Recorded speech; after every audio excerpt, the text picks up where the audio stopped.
What's up guys, Nepenthes here and welcome to a FIFA 18 Ultimate Team video. Many of you would have watched FUT live. Congratulations to Spencer and Castro and Mav and Wolves, they did a fantastic job presenting that. There was some brilliant information released. For those of you that watched it, this is basically going to be a recap of that and my thoughts and my opinions on what's to come and talking about anything more. For those of you, like I say, if you watched it already, maybe maybe this isn't the video for you, but if you haven't seen it, I will be giving to you the information here today, guys, the new features, the new icons, and everything that comes with that. So if we could get a thumbs up on the video, it would be very much appreciated. To start with, guys, obviously FUT icons, Ronaldo, Maradona, Pele, Ronaldinho. The most important news for FUT icons is the fact that there are 3 versions per icon. We will get into FUT icons a little bit later. We're going to start off with squad battles. Compete and earn rewards in the all-new single-player squad battles. Take on other squads from the FUT community to earn rewards and move up the leaderboards. In the featured squad battle, you can also challenge the squads of football players, pro FIFA players and celebrities to test your skills and build your team. And the screenshot you can see on the screen right now is what squad battles is going to be. They showed a clip of it on the actual, on FUT Live, and it showed that there will be 4 new squads per time. It's kind of like a daily knockout in the sense that sometimes it's 1 day, 4 days. It looked like on the actual FUT Live show that it was 3 days left, but that doesn't necessarily mean it's always going to be 3 or 4 days. They kind of indicated that it would be a weekly thing through FUT Live. The idea is that you play against those 4 squads or the featured squads, and the higher the difficulty you play at the offline level, so beginner, amateur, semi-pro, professional, legendary, ultimate, world-class, etc., will generate you more points. The more points you get, the higher up the leaderboard you get. And as you can see, it's, the silver one right there is 1,500 points. It scales up, and top 100 is 5,000 points. I don't actually believe top 100 is going to be specifically a top 100. The way my mind's eye sees it, because it says that you will get top 100 if you just get 5,000 points, what I think is that they will have an exclusive top 100 like FUT Champions, whereby the person who gets the most points throughout the week will be number 1, and it will scale down from there. But I also believe that if you just hit 5,000 points, you will get the rewards for top 100, and perhaps the actual top 100 will get the better rewards scaling up as you go higher, much like FUT Champions. You can see gold 1 rewards, they're not spectacular. 1 gold pack, 1 silver pack, 2 bronze packs, 1 Giroud, and 400 coins. Now that is, it could just be a placeholder. It could just be something where it's let's just put some stuff in there. They obviously don't want to give away any new packs that they might create, any other content that they might be putting into this. And this, of course, could change throughout the year. But it does seem like the rewards will be scaled down, and understandably so, because it is an offline game mode. That makes perfect sense. But I do think that this game mode will be special. I'm not a big fan of offline play. You guys who know me well, know that I hate playing against AI. However, when there are rewards on the line, I will play against the AI. I will put myself through it, and it will probably make me a better player for it as well. But there you go, guys. That is the first feature. Next is the pack openings. There are some brand new walkout animations. The pack opening animation is brand new. We're going to click play here. I don't know what the volume is going to be like. I'm going to just turn it down. I don't really want the volume on this. It might be too much for your guys' ears. But this is Ronaldo's walkout. You see he's got some billboards down the right-hand side, some big fancy flares, and some nice, smoke in the background. And then you see Ronaldo, of course, running in and celebrating there on the left-hand side. And then Griezmann has an actual different animation. So Griezmann's animation, it's the same pack opening, the way the flares come out and around the pack, the billboards come in, but Griezmann's actual celebration about coming out, not in that manner, is a little bit different. He just walks out, and then I believe he does a hotline bling. There you go. And there were 4 animations shown in FUT Live, but they again indicated that there were plenty more. So the pack opening stuff, I mean, although it looks great, and I credit to EA, they've changed it up. They've taken the walkout animation from this year. They've made it much, much better.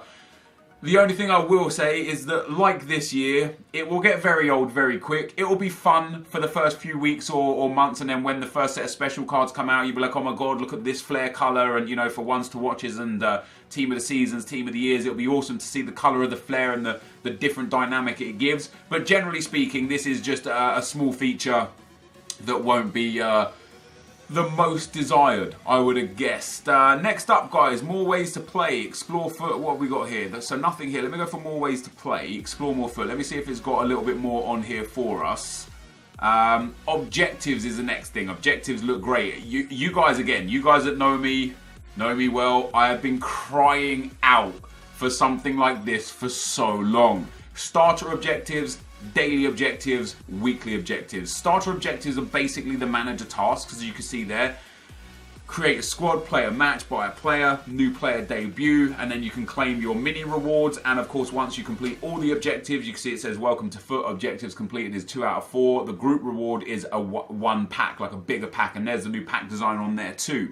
Let me scroll down to see if it's more. It's nothing more there. There is also, as you can see in the middle there, next to starter objectives, there is daily objectives and weekly objectives. But not only that, in the starter objectives, notice down in how in the bottom left it has change groups, and there are 5 groups of starter objectives. So there's a lot of way to constantly engage with FIFA 18.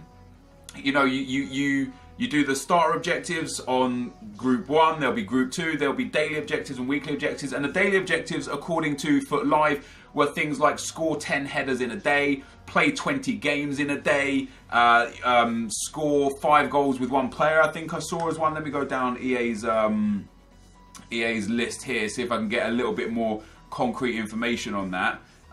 So yeah, daily objectives according to EA. Well, obviously these are daily objectives, right? So there were 5 objectives, and for completing, these are actually weekly ones. So the weekly objectives were play 20 matches, keep 5 clean sheets, score 10 headers, and score 25 goals. And then you get a reward at the end of the week. I assume at the end of the week, potentially after you've completed them.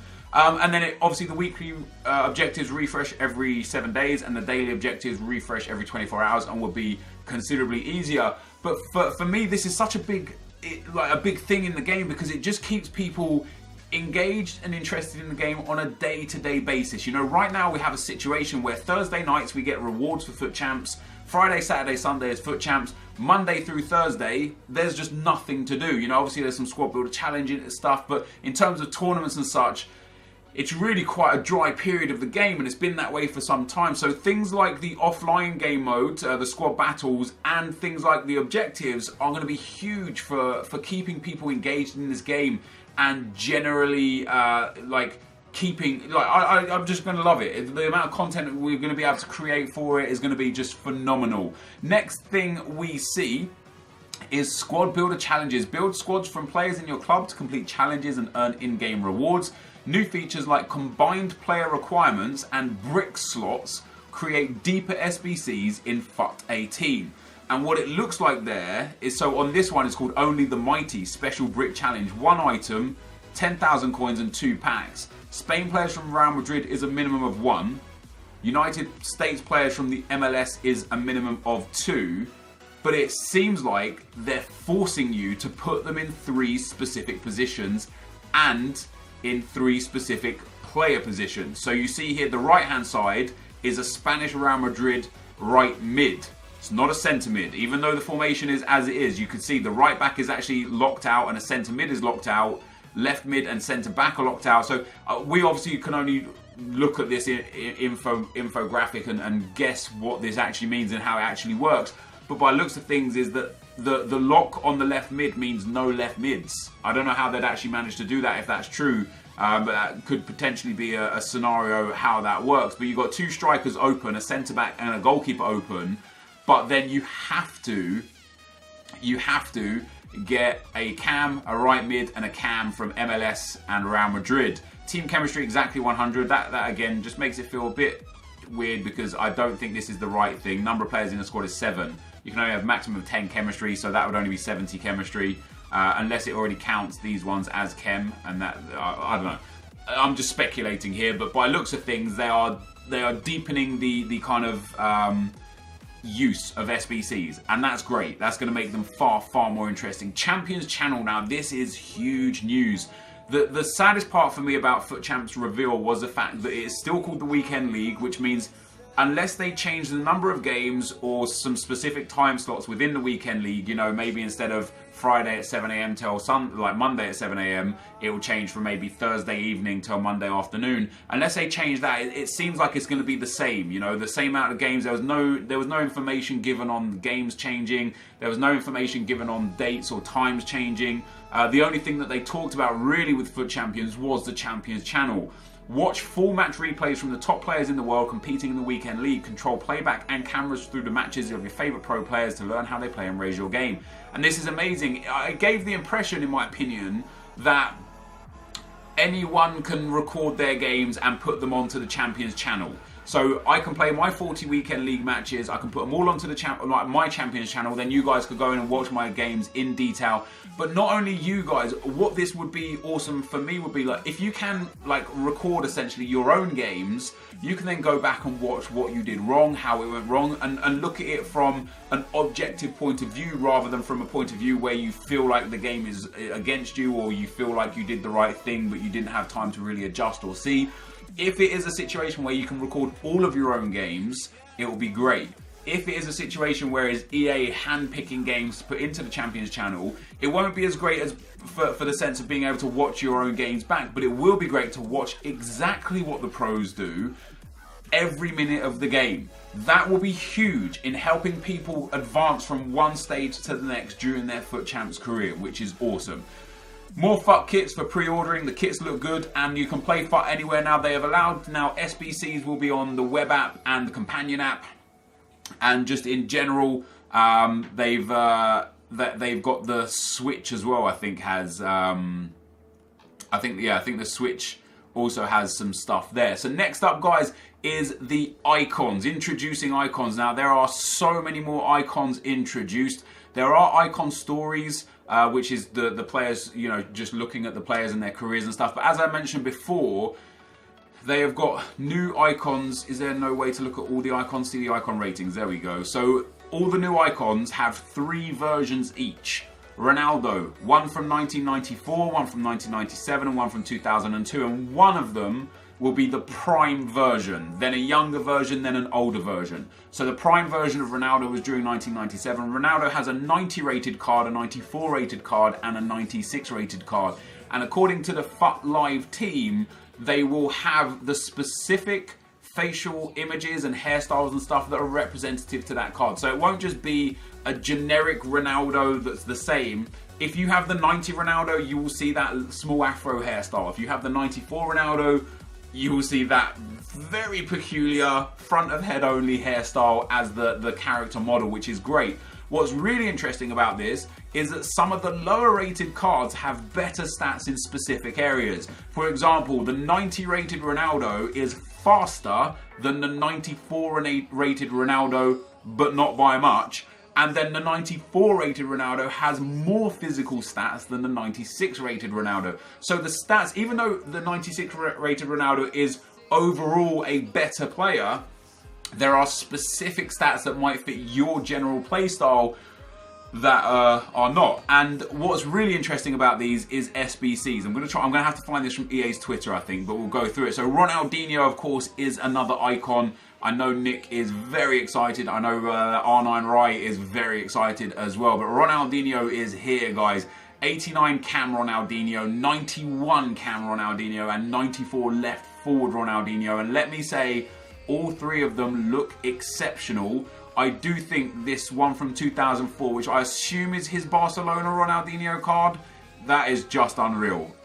Imagine a Hunter Kemp style on that. 99 pace, 99 shooting, 94 dribbling, and 91 passing. He's going to be an exceptional player very early on. Diego Maradona has a 97 rated, a 95 rated, and a 91 rated card. Very good stats on all 3 cards, as you would expect. You know, a 91 rated card anyway is just huge. But he actually, like, that 91 rated card is just ridiculously good. The 95 rated, it looks like he's packed on a few pounds there, personally, which is maybe why his pace is a little bit lower. But yeah, looks great. Tyrion Murray, remember yesterday or the day before when I was crying my eyes out about A, how they made Henry a left wing, and B, how his stats were just not reflective of him as a player.